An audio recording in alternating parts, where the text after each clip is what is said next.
जय श्री राधे कृष्णा। ओम कुकरेजा चैनल पर आपका हार्दिक स्वागत है। हरि अनंत हरि कथा अनंता में आज सुनिए मस्तराम का खजाना। राजा महाराजाओं के जमाने की बात है। किसी गांव में मस्तराम नाम का एक युवक रहता था। वह था तो बहुत गरीब और उसे मुश्किल से ही भरपेट भोजन मिल पाता था, मगर फिर भी वह चिंता नहीं करता था और सदा हंसता मुस्कुराता रहता था। उसमें एक खास बात यह थी कि वह लोगों की मदद करने के लिए हमेशा तैयार रहता था। कोई उससे जो भी काम करने को कहता था वह तुरंत कर देता था और बदले में जो भी मजदूरी मिलती थी उसे खुशी खुशी ले लेता था।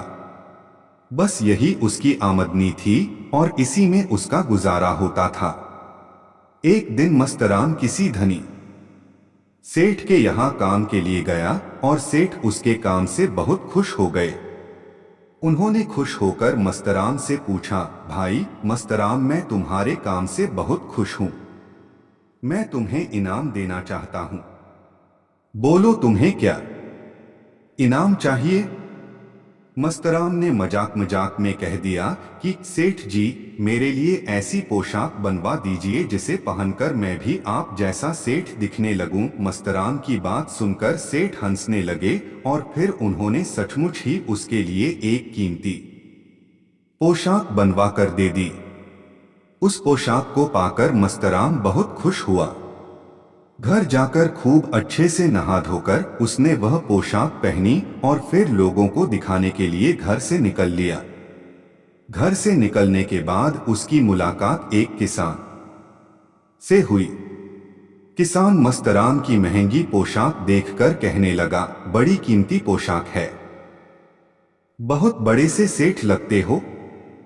किसान की बात सुनकर मस्तराम पर मस्ती छा गई और फिर सेठों के जैसा रौब दिखाते हुए बोला, सेठ क्या चीज है मेरे सामने? मेरे पास तो वो कीमती खजाना है जो यहाँ के राजा के पास भी नहीं है। यह सुनकर किसान हैरत में पड़ गया और उसने 3 बार ताली बजाई। जैसे ही किसान ने ताली बजाई वहां पर 4 लोग आए और वे मस्तराम को पकड़कर अपने साथ ले गए। दरअसल वह किसान राजा था और उस समय किसान के भेष में घूम रहा था। उसके साथ उसके 4 सैनिक भी भेष बदलकर घूम रहे थे। सैनिक मस्तराम को दरबार में ले आए और फिर राजा ने मस्तराम से सवाल किया, सुनो नौजवान, जल्दी से हमें बता दो कि तुमने खजाने को कहाँ छिपा रखा है। महाराज, मैंने खजाने को कहीं नहीं छिपाया है। कुछ देर पहले तो कह रहे थे कि तुम्हारे पास तो वो कीमती खजाना है जो राजा के पास भी नहीं है। महाराज, वो तो मैं अब भी कह रहा हूं। तो फिर बताते क्यों नहीं कि कहां छिपा रखा है? जल्दी से बता दो, अन्यथा फिर कोड़ों की मार पड़ेगी और रोते रोते बताना पड़ेगा। कोड़ों की बात सुनकर मस्तराम हंसने लगा और यह देखकर राजा को उस पर बहुत क्रोध आया। वह बोले, मूर्ख आदमी, तू कोड़ो खाने की बात पर भी हंस रहा है, क्या तुझे डर नहीं लगता?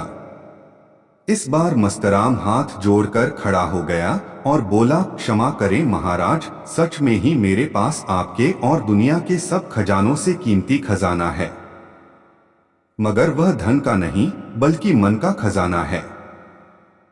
मेरे पास ऐसा मन है जिसमें मैंने मस्ती और उत्साह के 2 पात्रों में संतोष और प्रसन्नता को जमा करके रखा है।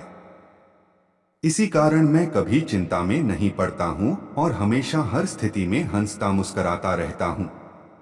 अब आप ही बताइए कि क्या दुनिया में इससे कीमती भी कोई खजाना हो सकता है क्या?